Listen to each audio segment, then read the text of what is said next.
말씀은 신약성경 히브리서 제9장 11절로 15절까지의 말씀.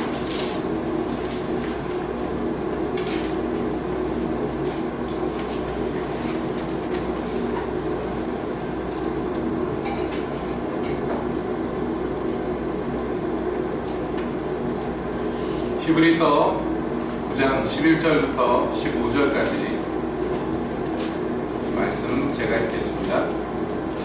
그리스도께서 장래 좋은 일에 대제사장으로 오사 손으로 짓지 아니한 곧 이 창조에 속하지 아니한 더 크고 온전한 장막으로 말미암아 염소와 송아지의 피로 아니하고 오직 자기 피로 영원한 속죄를 이루사 단번에 성소에 들어가셨느니라. 염소와 황소의 피와 및 암송아지의 죄로 부정한 자에게 뿌려 그 육체를 정결케 하여 거룩케 하거든. 하물며 영원하신 성령으로 말미암아 흠없는 자기를 하나님께 드리는 그리스도의 피가 어찌 너희 양심으로 죽은 행실에서 깨끗하게 하고 살아계신 하나님을 섬기게 못하겠느냐. 이를 인하여 그는 새 언약의 중보니 이는 첫 언약 때에 범한 죄를 속하려고 죽으사 부르심을 입은 자로 하여금 영원한 기업의 약속을 얻게 하려 하십니다. 아멘. 하나님, 이 시간에 주님의 말씀 듣기를 원합니다. 주님 오셔서 저희에게 말씀하여 주시옵소서. 예수님의 이름으로 기도합니다. 아멘. 네, 한 주간 평안하셨습니까?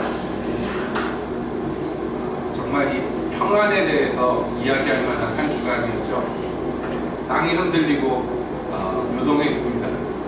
덕분에 우리 예원이가 입시를 2번 치른 격이 되었는데 한 주간 하나님이 잘 지켜주셨을 줄 믿습니다. 오늘 우리는 좀 전에 성례를 집행했고 성찬에 참여했습니다. 우리가 이 성찬에 참여할 때마다 늘 말씀을 통해서 이 성찬의 의미에 대해서 함께 살펴보았습니다. 오늘도 역시 그리스도의 피가 우리에게 어떤 의미인가를 이 시간에 다시 살펴보려고 합니다. 그래서 히브리서의 한 대목을 함께 보았습니다. 사실은 9장 전체를 함께 보면 참 좋겠습니다만 시간 관계상 9장의 일부분만 함께 보았는데요. 이 히브리서 9장에서는 예수 그리스도께서 우리를 위해서 피 흘려주셨던 그 모든 일들을 무엇으로서 설명을 하느냐면 구약에 있었던 제사 의식으로 설명을 합니다. 그런데 그 제사 의식 중에도 그냥저냥 일반적으로 매일 드리는 그런 제사를 얘기하는 것이 아니고 특별한 어떤 제사에 대해서 설명을 합니다. 그것은 바로 1년에 한 번 있는 대속죄일이라는 절기입니다. 이스라엘에서 하나님을 섬길 때 하나님 앞에 나와서 제물을 바치고 그것으로서 하나님께 제사함으로써 하나님을 섬겼는데요. 이 제사하는 것이 종류가 굉장히 많습니다. 가장 흔하다고 해서 죄송합니다만은 사실 그래요. 매일 드리는 제사가 있는데 이게 상번제입니다. 아침 저녁으로 매일 드려야 돼요. 이것은 어떤 개인이 드리는 게 아니라 이스라엘 전체가 의무적으로 드려야 되는 제사입니다.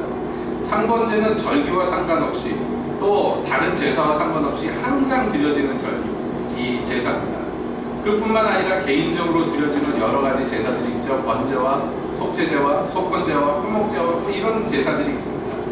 그런 제사도 또 절기 때 드리는 특별한 제사들이 있습니다.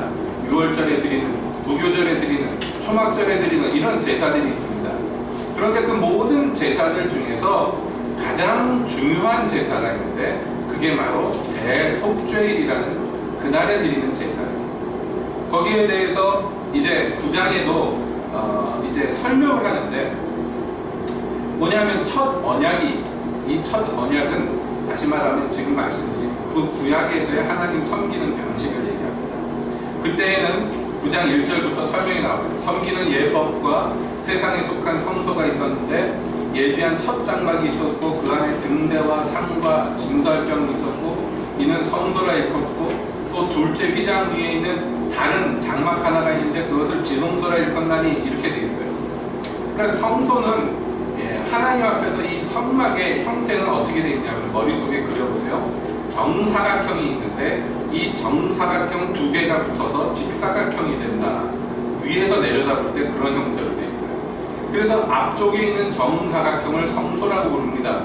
거기에는 하나님 앞에 이 등불을 펴놓고 또 매일 드리는 떡이 있고 뭐 이런 게 있어요. 손 씻는 물두멍이 있고 뭐 이런 것들이 그 성소 앞에 뜰부터 해서 차근차근 성소로 들어가서 매일 하나님을 거기서 섬깁니다. 그런데 그 뒤에 정사각형이라고 얘기할 수 있는 지성소가 있는데 거기는 그 중간이 아주 두꺼운 막으로 가려져 있어요. 그 지성소 안에는요 등불도 없습니다. 깜깜합니다. 그 지성소 안에 무엇이 있느냐 설명합니다. 금향로와 사면을 금으로 싼 언약궤가 있고 그 안에 만나를 담은 금항아리와 아론의 쌍난 지팡이와 언약의 비석들이 있고 이게 이제 그 안에 있는 지성소 안에 있는 것들이에요. 그러니까 보통 그 법궤라고 얘기하는 그 궤가 있는데 상자 나무 상자가 있는데 금으로 감싸 있어요. 그리고 그 안에는 아론의 쌍난 지팡이가 있고 만나를 담은 항아리가 있고 그리고 십계명 돌판이 들어있습니다. 이게 그 상자예요. 그리고 그 위에 속죄소를 덮는 영광의 그룹들이 있으니 이렇게 설명 나오죠. 그리고 나서 그 상자에 뚜껑이 있는데 그 뚜껑을 속죄소라든지 아니면 시은자라고 부릅니다. 그 뚜껑이 중요해요. 이 상자도 중요하고 그 위에 덮는 뚜껑이 있는데 거기에 뭐가 이 조각이 되어 있냐면 그 천사 둘이 서로 마주보고 날개를 펴서 그 날개가 가운데서 이렇게 만나는 형상으로 그 뚜껑의 모양이 디자인이 되어 있어요. 이 전체가 법궤인데 법궤는 아래 상자와 위에 뚜껑으로 그렇게 구성되어 있습니다. 지금 히브리서 9장에서 그것을 설명해요. 자, 이것을 날마다 제사장이 첫 장막에 들어가 섬기는 예를 했는데 둘째 장막은 그러니까 앞에서 얘기했죠. 입구 쪽에 있는 정사각형 이제 성소인데 거기 매일 들어가서 하나님을 섬기는 거예요. 매일 들어가서. 그런데 그 뒤에 있는 두 번째 장막이라고 얘기할 수 있는 그 지성소는 대제사장만이 홀로 1년에 한 번만 들어갈 수 있어요. 그 들어가는 날이 앞서 말씀드린 대속죄일이랍니다. 그 들어갈 때는 뭐 하느냐 하면 피를 들고 들어가요. 제물의 피를 들고 들어가는데 이 피는 자기와 및 그 온 이스라엘 백성들을 속죄하는 피예요. 이게 대속죄일에 그 피를 들고 또 향로를 들고 들어갑니다. 이것을 지금 9장에서 히브리서 9장에서 설명을 해요. 여러분 이 히브리서 9장에서 축약해서 설명하지만 궁금하신 분들은 예를 들자면 레위기 16장 같은 데를 자세히 읽어보세요. 얼마나 이 과정이 복잡하고 자세하게 되어 있습니다. 대속죄일에는 제물 둘을 잡습니다. 그래가지고 아사셀 염소라고 해서 한 마리는 광야에다 풀어놓고 하나는 잡아서 자기 피를 위해서 속죄를 하고 그 다음에 황소의 피를 들고 들어가는 거예요. 이제 들어가. 그래서 속죄제 수송아지를 잡고 그리고 향로를 들고서 여호와 앞에 들어가는데 이것을 설명할 때 레위기에 뭐라고 되어 있냐면은 하나님께서 모세에게 이렇게 얘기합니다. 너 내 형 아론에게 이렇게 얘기해라. 아론은 첫 번째 대제사장이죠. 성소의 장 법궤 위 속죄소 앞에 무시로 들어오지 말아서 사망을 면하라. 내가 구름 가운데서 속죄소 위에 나타남이니라. 이렇게 설명합니다. 그러니까 거기는 아무 때나 들어오면 안 된다는 거예요. 들어오면 죽는다는 거예요. 하나님이 오는 놈들 다 죽여버리겠다 그런 의미의 죽는다가 아니에요. 거기는 특별히 하나님이 임재하는 장소라는 거예요. 임재하는 장소이기 때문에 인간이 거기에 노출이 되면 죽어버리는 거예요. 하나님이 죽이고자 해서 죽는 게 아니에요. 하나님은 거룩하고 인간은 더럽기 때문에 죄인이기 때문에 하나님 앞에 마치 태양 앞에서 물 한 방울이 순식간에 증발해 버리듯이 그렇게 생존할 수가 없게 되는 거예요. 그러니까 하나님이 주의를 주시는 거예요. 함부로 아무 때나 들어오면 안 된다는 거예요. 이건 굉장히 중요한 원칙입니다. 그래서 여러분 잘 아는 대로 유명한 사건이 있었죠. 이 법궤를 갖다가 수레에다 싣고선 예루살렘을 향해서 가는데 그 수레를 끌던 소가 갑자기 뛰는 거예요. 그래서 수레 뒤에 실렸던 법궤가 덜컹덜컹 넘어질 것 같으니까 수레를 옆에 모시고 섰던 우사라는 사람이요, 하고 그것을 붙잡았어요. 그거 어떻게 됐습니까? 그냥 죽어버렸어요. 이 사람의 의도가 나쁘지 않아요. 우리가 볼 때. 그쵸? 법궤가 굴러 떨어지면 안 되잖아요. 그러니까 붙잡았는데 하나님이 노하셔서 그를 쳐서 거기서 죽어버렸어요. 그래서 그 동네 이름이 지명이 생겼는데 그게 베레스 우사. 하나님이 우사와 충돌하셨다. 그런 의미. 베레스 우사가 됐어요. 그 지역이. 그러니까 이건 뭐냐면 하나님이 누굴 죽이고자 하는 게 아니라 그 거룩하고 존귀하신 하나님의 임재의 장소가 이 속죄소인데 그 위에 하나님의 영광이 구름 가운데 임하시는데 거기에 함부로 접근하거나 접촉하면 사망한다는 거예요. 이거는 굉장히 중요한 진리입니다. 뭐냐면 우리가 인간이 내가 하나님을 만나고 싶어, 하나님을 알고 싶어 해서 막 추구하고 노력하고 애를 써도요, 만날 수 없을 뿐만 아니라 설사 만난다 할지라도 그게 그 사람한테 축복이 아니란 말이에요. 왜냐하면 죄가 있기 때문입니다. 죄가 있기 때문에. 여러분, 우리가 구원받았네, 나는 그리스도인이네 하지만은 그럼에도 내가 진짓 하나님 앞에 범죄한 상태로 하나님 앞에 나갈 때 여러분 편합니까? 편하면 이거는 정말 가망 없는 인간이에요. 양심이 없는 인간. 그걸 뭐라고 하냐면 화인 맞은 양심. 양심이 죽어버렸어. 불에 지져져가지고 신경이 다 죽어버려. 아픈 줄 모르는 거예요. 우리의 양심도 그 앞에 서면 쿡쿡 찔러서 우리를 똑바로 못 서 있게 하는데 하물며 거룩하신 하나님 볼 때 어떻게 보이겠냐. 그러니까 인간이 신을 추구하면서 하는 모든 짓들이 그래서 다 헛되는 것이에요. 다 미련하는 것이며 하나같이 다 망하는 길이에요. 그래서 사람들이 선택한 게 뭐냐면 하나님이 너무 거룩해. 그러니까 어떻게 하냐면 만만한 신들을 만들어낸단 말이에요. 만나도 안 죽고 떡이나 좀 해다 바치고 돈이나 갖다 바치면 헤헤헤헤 웃을 수 있는 그런 신. 우상들이 다 그런 거예요. 사람들이 자기 마음대로 좌우할 수 있는 그런 존재들. 이런 거를 마귀와 합작해서 만들어내가지고 거기 앞에서 절하면서 우상아 나를 지켜다오 이럽니다. 그렇기 때문에 하나님이 불편해. 죄인들은 하나님이 불편하고 더 나아가서 정말 만에 하나라도 하나님 앞에 나가버리면 죽는 거예요. 그래서 그 블레셋의 법궤가 빼앗겼다가 돌아올 때 백성들이 기뻐가지고 막 그 법궤가 돌아온 거 보고 기뻐하고서, 그리고 어떤 사람들은 법궤 안에 이게 이 안에가 뭐가 있나, 안에 있던 거 혹시 없어졌나, 그 들여다봤다가 다 죽었어요. 어마어마한 숫자가 죽어버렸어요. 하나님은 그렇게 만만하게 우리가 좌우할 수 있는 존재가 아니라는 거예요. 그런데 그 하나님께서 특별히 하루를 허락하셨어요. 절대 거기 나올 수 없는데 특별히 하루만 봐주셔서 그 속죄소 안에 대제사장이 들어올 수 있게 해주셨어요. 그게 대속죄일이에요. 그런데 이 성소에 들어가는 그 길이 1년에 한 번만 열리는데, 자, 히브리서 9장 9절을 봅시다. 이렇게 되어 있어요. 이 장막은 현재까지의 비유니, 뭐라고요? 비유다 그랬어요. 이건 이 구약의 이 성소에 들어가는 모든 절차와 이 모든 기록들은, 이 행사들은 오늘날을 사는 우리들에게 비유로 주신 것이다. 뭐를 깨닫게 하기 위해서 주신 것이다. 그래서 이에 의지하고 드리는 예물과 제사가 섬기는 자로 그 양심상으로 온전케 할 수 없다. 이렇게 규정됐습니다. 그 구약에 있었던 모든 법도들이 오늘을 사는 우리에게는 비유와 같은데, 그런데 실제로 그것들을 해왔던 사람들은 그 비유의 일들을 실제로 속죄를 위해서 행했던 많은 사람들이 있잖아요. 그 사람들이 먹는 것과 마시는 것과 씻는 것과 육체의 예법과 이런 것들을 철저히 지켰음에도 불구하고 문제가 있다는 거예요. 뭐냐면 그것으로서 양심을 온전케 하지 못한다.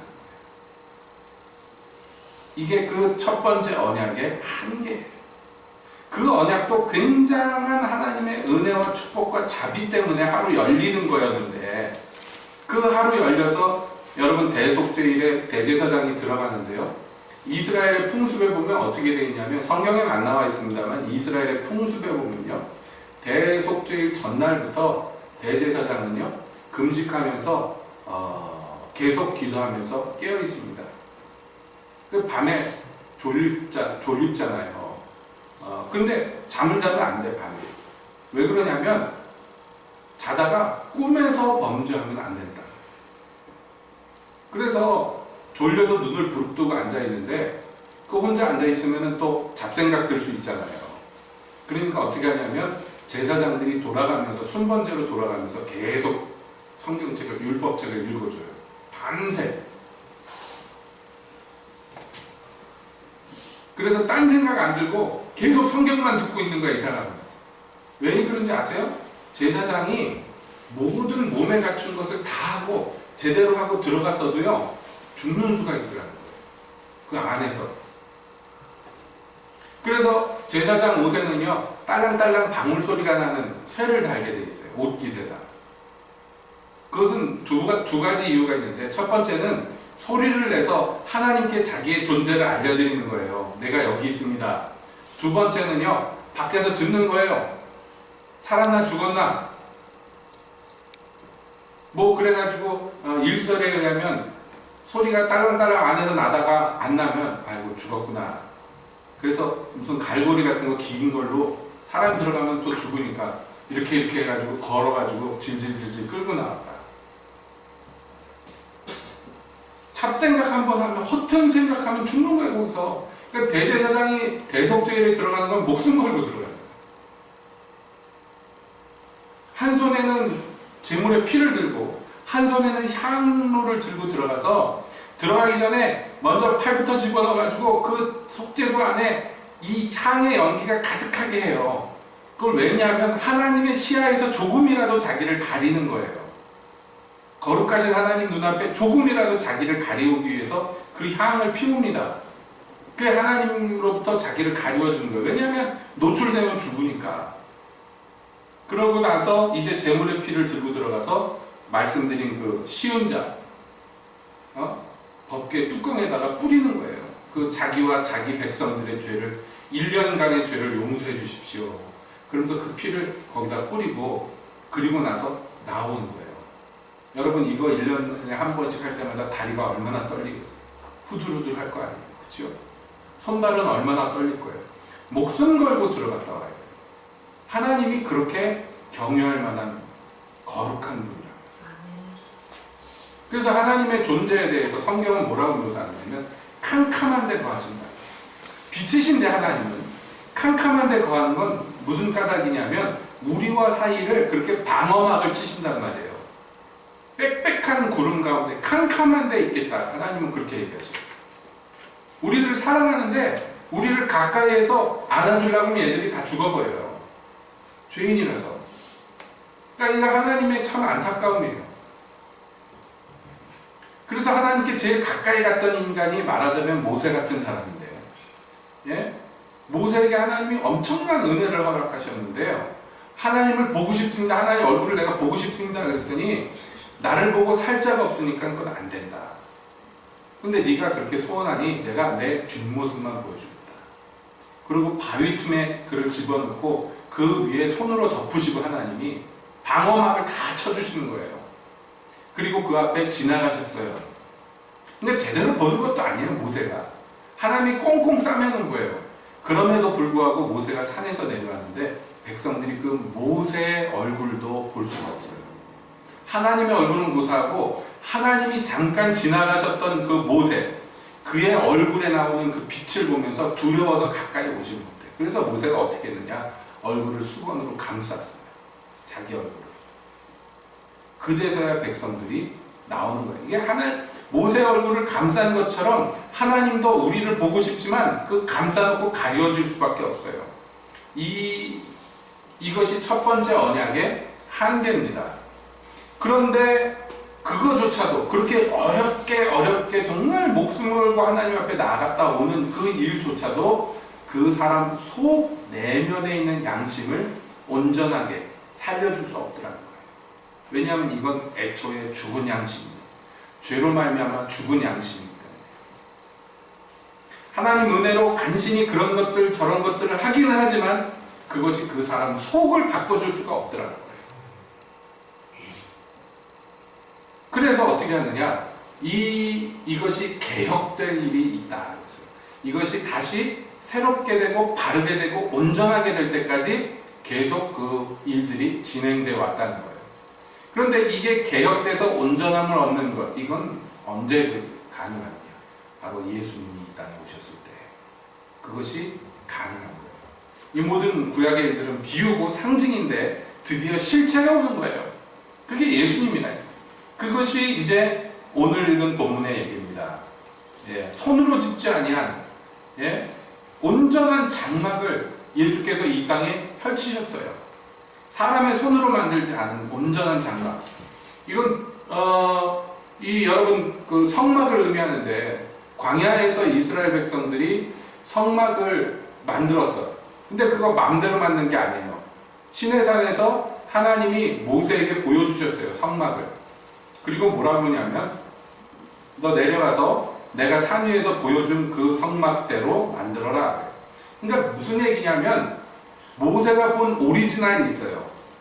진짜 성막이 있어. 이게 하늘에 있는 성막이에요. 모세가 그걸 봤어요. 하나님의 은혜 가운데. 그리고 나와서 땅에서 그것을 흉내낸 모조품을 만들어 놓은 거예요. 이해가 되시죠? 그 모조품도 거룩하고 존귀해. 그러나 실체에는 비교할 수가 없어요. 그 실체가 있는데 그게 뭐냐면 그게 예수 그리스도라는 거예요. 그 실체가. 그래서 그 장막에 염소와 송아지의 피로 아니하고 오직 자기 피로 속죄를 일구사 단번에 성소에 들어가셨다. 본인이 대제사장이 되시고 또한 본인이 희생 제물이 되셔서 자기의 피를 들고 그 속죄소에 들어가셨어요. 어떻게? 단번에. 그래서 그 문을 열어놓으신 거예요. 그 문을 열어놓으셨는데 그 사건을 뭐라고 얘기하느냐? 구약에서 비유로 이렇게 상징으로 보여줬던 그때에도 염소와 황소의 피와 암송아지의 죄로 부정한 자에게 뿌리면 그가 일시나마 거룩함을 얻었단 말이에요. 일시나마 정결하게 됐단 말이에요. 짐승의 피가 그 사람이 다음 범죄할 때까지 그 사람을 지켜줬어요. 이전의 범죄를 씻겨줄 수 있었어요. 일시적이나마. 하물며 짐승의 피도 그런 정도의 효과와 위력이 있었는데 하물며 영원하신 성령으로 말미암아 흠없는 자기를 하나님께 드린 그리스도의 피가 어찌 너희 양심으로 죽은 행실에서 깨끗해 하고 하나님, 살아계신 하나님을 섬기게 못하겠느냐? 반문하는 거예요. 하물며 예수 그리스도의 피가, 이게 무슨 얘기입니까? 비교할 수 없이 강력한 피가, 짐승의 피와 비교할 수 없는 거룩하고 온전하며 능력 있는 권능의 이 피가 뿌려진 사람으로 하여금 이 피에 뿌림받은 사람으로 하여금 새로워진 양심으로 하나님의 법을 지키고 하나님을 거룩하게 섬길 수 있도록 할 수 있겠느냐 없겠느냐 하는 거예요. 있다는 거야 없다는 거예요? 있다는 거예요. 옛날에 개혁되기 전에 그 피도 여러 가지 효과가 있었습니다. 비록 양심으로 온전케 하는 데는 실패했지만 그러나 진짜 피가 왔을 때 그리스도 예수의 피가 왔을 때 그것도 자기 마음대로 헌혈하듯이 한 게 아니라 거룩하신 성령의 능력으로 말미암아 이 모든 것들을 행하시고 그 피를 드리신 예수 그리스도가 삼위일체가 합동하여서 드려진 이 보혈이 여러분 우리를 어떻게 한다는 거예요? 예? 우리를 어떻게 한다고요? 그 죽은 행실을 양심으로 말미암아 죽은 행실에서 깨끗게 하고 살아계신 하나님을 섬기게 할 수 있다 없다? 있다. 여러분 이거 굉장히 중요합니다. 사실은 이 얘기하려고 제가 이제까지 떠든 거예요. 이 얘기하려고. 제가 예수를 믿고 기독교인이 되고 신앙생활을 하면서 얼마간 신앙생활을 하다가 깨달은 게 있는데 뭐냐면요. 교회 안에 대부분의 사람들이 어떻게 생각하느냐 하면 나는 이 땅에 사는 동안에 하나님 앞에 똑바로 못 살 거야 라고 믿어요. 예? 이해가 되세요? 나는 연약하기 때문에, 나는 부족하기 때문에 주님을 섬기고 싶어도 사실은 제대로 못 섬겨 라고 믿어요. 믿는단 말이에요. 실제랑 상관없이 그렇게 믿어요. 자기 자신에 대해서. 또 말을 바꿔서 얘기하면 하나님이라도 나를 거룩한 삶을 살게 하는 데 실패하실 거야 라고 믿어요. 노골적으로 이렇게 말은 하지 않지만 그렇게 믿고 있어요. 그리고 보통 그 고범죄라고 해요. 예, 자주 저지르는, 그 사람이 자주 저지르는 죄가 있어요. 사람마다 특기가 있잖아요. 죄 중에서 어떤 사람은 거짓말을 유난하게 잘하고, 어떤 사람은 화를 도무지 참지 못하고, 어떤 사람은 유난히 질투가 많고, 뭐 기타 등등 죄라도 각기 특기사항이 있단 말이에요. 그렇죠? 아니에요? 여러분? 자기 특기가 뭔지 모르세요? 이거 알아야 되는데, 거울을 보고 깨달아야 되는데 내 특기가 뭔지. 그러니까 이 특기사항에 대해서는 더더욱 이런 종류의 믿음이 강력합니다. 나는 이거 고치고 싶지만 안 고쳐져. 나는 원래 이래. 나는 이렇게 태어났어. 이렇게 살았어. 아마 죽을 때까지 못 고칠 거야 라고 스스로에게 되뇌이고 믿어요. 근데 여러분, 이 믿음은 어디서 나온 것이냐면, 믿음은 항상 근거가 있어야 돼요. 믿음은 근거가 있어야 돼요. 그냥 막무가내로 믿는 게 아니에요. 아마 이럴 거야. 내 생각엔 이래. 내 예감엔 이래. 이렇게 하는 건 믿음이 아니에요. 믿음은 근거가 있어야 돼요. 그렇죠? 근데 믿음의 근거는, 정말 제대로 된 믿음의 근거는요, 오직 성경입니다. 다른 여러 가지가 우리에게 믿음을 주지만 그 믿음들은 다 헛된 거예요. 여러분, 아내가 남편한테 여보 이거 먹으면 피가 맑아진대, 이거 먹으면 참 좋대. 그러면 남편들이 에이 뭐 그런 말도 안 돼 그러고서 지나가는데, 어느 날 텔레비 틀었더니 무슨 의학 박사가 나와서 자기 아내가 얘기한 거랑 똑같이 얘기하더래. 이거 먹으면 피가 맑아진다. 그럼 그걸 금방 믿어요. 똑같은 얘기를 들어도 누구한테 들었냐에 따라서 공신력이 달라지고 믿음의 강도가 달라져. 맞죠? 그런데요, 우리가 갖고 있는 이런 왜곡된 믿음들, 잘못된 믿음들은 누구한테 들은 걸까요? 이거 중요한데, 누구한테 들었느냐 여러분 따져보세요. 이 얘기를 누구한테 들었느냐. 첫 번째는 우리보다 먼저 믿은 사람들이 우리한테 가르쳐줬어요. 노골적으로는 안 가르쳐줬다 할지라도 은연중에 그렇게 하도록 가르쳐줬어요. 이런 것들을 성경에서는 뭐라고 그러냐면 장로들의 망령된 유전이라고 얘기합니다. 나보다 먼저, 장로란 게 엘더라고 합니다. 나보다 늙은 사람, 나보다 먼저 예수 믿은 사람, 나보다 먼저 이 종교에 들어온 사람들이 닦아놓은 기반들이 있잖아요. 근데 좋은 유산을 물려주면 좋은데, 네? 이런 잘못된 유산을 물려줘. 이런 거를 뭐라고 하냐면 망령된 유산이라고. 망령된 유전. 그거 척결해야 돼. 요즘에 우리나라에서 뭐 척결하자 막 그러잖아요. 그거보다 더 심각한 거예요. 이거 잘 헤아려서 척결해야 돼. 왜냐하면 그것은 어디서 나온 것이냐면 귀신의 가르침이에요. 마귀의 가르침이에요. 뿐만 아닙니다. 누구한테 들어서 이렇게 습득한 것도 있지만 내 안에서 발생하는 것들도 있는데, 그 내 안에서 발생해서 그게 믿음으로 굳기 위해서 거기 조미료를 누가 치느냐? 마귀가 친단 말이에요. 그래 너 그렇지, 그럴 수밖에 없어. 너 살아온 환경이 있고 네가 당한 일들이 있고 네가 경험한 게 있는데 뭐 이러면서 합리적인 이유들을 계속 공급해 줍니다. 그래서 내가 선한 양심이라는 것을 평생 가져보지를 못해요. 그러니까 여러분, 이 어긋나고 깨진 양심을 갖고 있으면 문제가 있는데, 이게 뭐냐면 하나님을 못 섬기는데, 왜 못 섬기냐면 하나님 앞에 나아갈 담력을 못 얻어요. 자꾸 숨으려고 해요. 하나님이 나오라고 해도 멀리서 오려고 그러고, 하나님이 가까이 오시면 당장은 막 눈물을 흘리고 막 좋아하다가도 정신 차리고 나서 후다닥 도망을 쳐서 안전거리를 유지해요. 가까이 못 가. 왜냐하면 내가 볼 때 나는 너무 하나님께 부족하고 연약하고 더러운 게 너무 많아 라고 확신해. 게다가 고쳐질 가망성도 없어 보여요 라고 믿어요. 그래서 믿음대로 되는 거예요.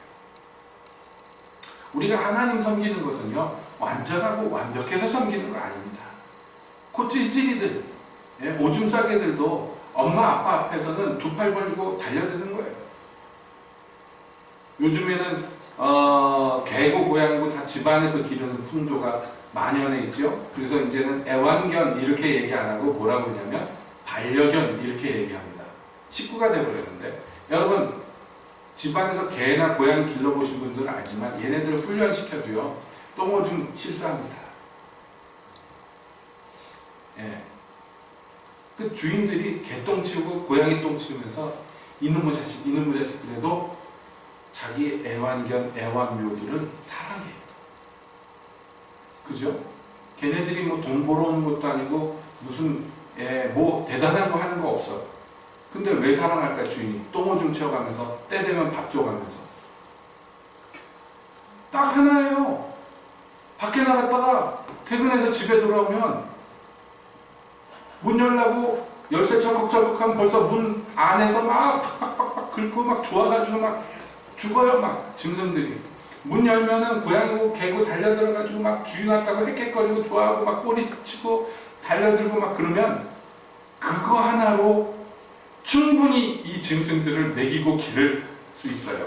쥐치다거리 다 해주고 돈을 쓸 용의가 있어요. 그래서 하잖아요, 사람들이. 그렇게 하잖아요. 오죽했으면 고양이 기르는 사람들을 뭐라고 부르냐면 집사라고 부르잖아요, 요즘. 고양이가 상전이에요. 왜 그 상전을 섬길까요? 와서 부비부비 한번 해주고 이쁜 짓 한번 해주면 그것으로서 만족하고 마음이 녹아요. 여러분, 하물며 사람이 자기 집에 있는 짐승한테도 그런 마음을 품는데 하물며 자기 자녀들한테는 얼마나 대단할까요? 부모들의 심정이. 하물며 우리 하나님이 우리한테 어떤 마음을 품으실까요? 내가 돈을 못 벌어다 드려도 하나님께, 무슨 하나님한테 기여를 못 해드려도 그 앞에서 좋아라 하고, 품에 안기길 즐거워하고 웃어드리고 그러면 그것으로서 주님은 충분해. 더 바라는 것도 없어. 뭘 해드리겠어 우리가 하나님한테. 그죠?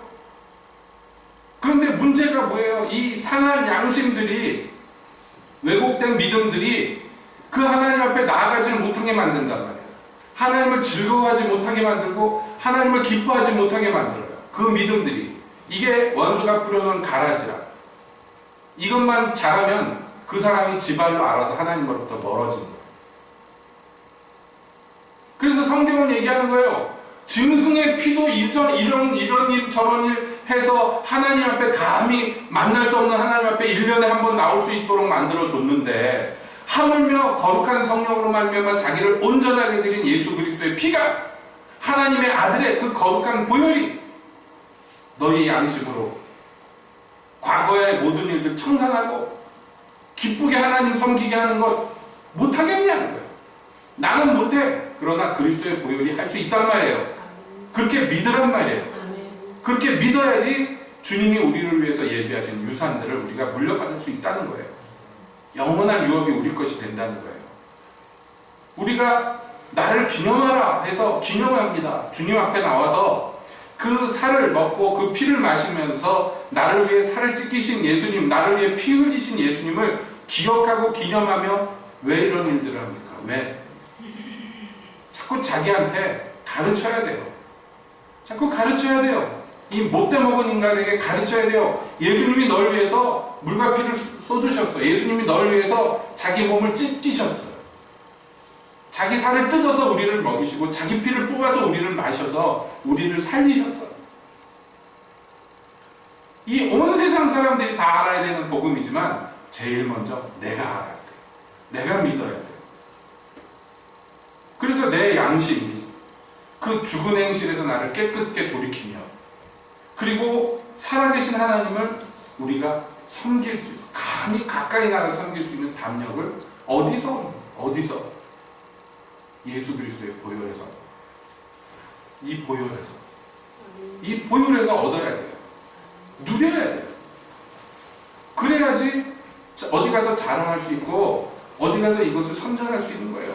나도 못 누리는 건 어떻게 딴 사람들한테 누리라고 해요. 그러므로 여러분, 원수의 그 가라지에 정면으로 대적하십시오.